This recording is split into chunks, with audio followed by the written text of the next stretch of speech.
ഔപചാരികമായോ അനൗപചാരികമായോ അങ്ങനൊരു സംഭാഷണം പ്രതിപക്ഷവുമായിട്ട് നടത്തിയിട്ടില്ല. നടത്തിയെന്ന് അദ്ദേഹം പറഞ്ഞത് തെറ്റായ വസ്തുതാവിരുദ്ധമായ കാര്യമാണ്. ഒന്നാമത്തെ കാര്യം, ഇന്നലെ നിയമസഭയുടെ അജണ്ടയിലുള്ളത് ഈ ബില്ല് സബ്ജക്റ്റ് കമ്മിറ്റിയിലേക്ക് അയക്കാൻ വേണ്ടിയിട്ടുള്ള ആദ്യത്തെ ചർച്ച നടക്കുന്നതാണ്. അതാണ് വേവ് ചെയ്തിട്ട് റൂൾസ് ഓഫ് പ്രൊസീജിയറിലെ സെക്ഷൻസ് വേവ് ചെയ്തിട്ട് അത് മാറ്റിയിട്ട് പെട്ടെന്ന് അപ്രതീക്ഷിതമായി കൊണ്ടുവന്ന് ഇത് ചെയ്യുന്നത്. യഥാർത്ഥത്തിൽ ആ ബില്ല് സബ്ജക്റ്റ് കമ്മിറ്റിയിൽ പോയി തിരിച്ചു വന്ന് സബ്ജക്റ്റ് കമ്മിറ്റി റിപ്പോർട്ട് ചെയ്ത പ്രകാരമുള്ള ബില്ല് സർക്കുലേറ്റ് ചെയ്യും. എല്ലാ അംഗങ്ങൾക്കും ഭേദഗതികൾ നിർദ്ദേശിക്കാനുള്ള സമയം കൊടുത്ത് ആ ഭേദഗതികൾ കൂടി വെച്ചുകൊണ്ട് രണ്ടാം വായനയും മൂന്നാം വായനയും വേറെ ദിവസം നടത്തുന്നത്. എത്രയോ ദിവസം ഇനി നിയമസഭയുണ്ട്. അത് BSc കൂടിയിട്ട് ഏത് ദിവസമാണ് സബ്ജക്റ്റ് കമ്മിറ്റി റിപ്പോർട്ട് ചെയ്ത പ്രകാരമുള്ള ബില്ല് വരാനെന്ന് തീരുമാനിച്ച് ഞങ്ങളെല്ലാ കാര്യവുമായിട്ട് സഹകരിക്കണമല്ലേ. ഇത് ജനാധിപത്യ വിരുദ്ധമായ ഒരു നടപടിയാണ്.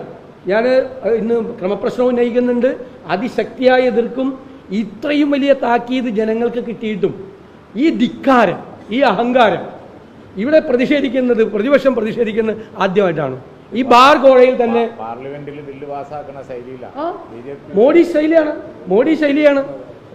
ഈ ബാർ കോഴയിലൊക്കെ എത്രയോ പ്രാവശ്യം നടുത്തളത്തിൽ ഇറങ്ങി പണ്ട് പ്രതിപക്ഷം അവരായിരുന്നപ്പോൾ പ്രതിഷേധിച്ചിട്ടുണ്ട്. ഞങ്ങൾ ഇത്തരം നടപടികൾ ചെയ്തിട്ടുണ്ടോ? അപ്പോൾ പ്രതിപക്ഷത്തെ പരിഹസിക്കുക, ജനാധിപത്യത്തെ കൊല ചെയ്യുക. എന്തിനാ ബില്ലെന്ന് പറയുന്നത്? ഇതുപോലത്തെ ഒരു ഡീലിമിറ്റേഷൻ ബില്ല് വരുമ്പോൾ അത് ചർച്ച ചെയ്യണ്ടേ? ഞങ്ങളത് തിരിച്ചു വരുമ്പോൾ അത് രണ്ടാം വായനയിലും മൂന്നാം വായനയിലും പങ്കെടുക്കുകയും അമെൻമെൻറ്റ് പ്രകടിപ്പിച്ച് നമുക്കുള്ള അതിൻ്റെ അകത്തുള്ള അഭിപ്രായ വ്യത്യാസങ്ങളെല്ലാം പറഞ്ഞ് അങ്ങനെയല്ല ഒരു ബില്ല് പാസ്സാക്കുന്നത്.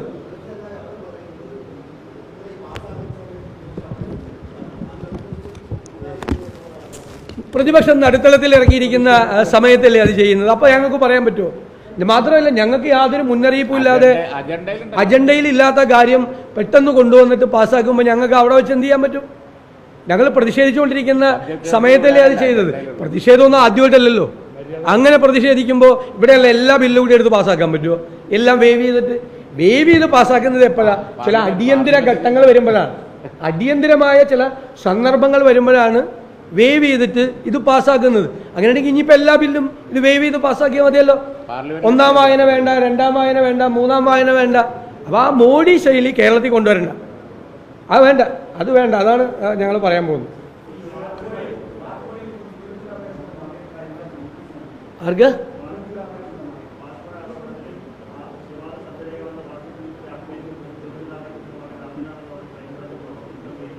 അറിയില്ല, എനിക്ക് അതിനെ സംബന്ധിച്ച് വിവരങ്ങളും നിങ്ങൾ പറഞ്ഞപ്പോഴേ അറിയുന്നത്.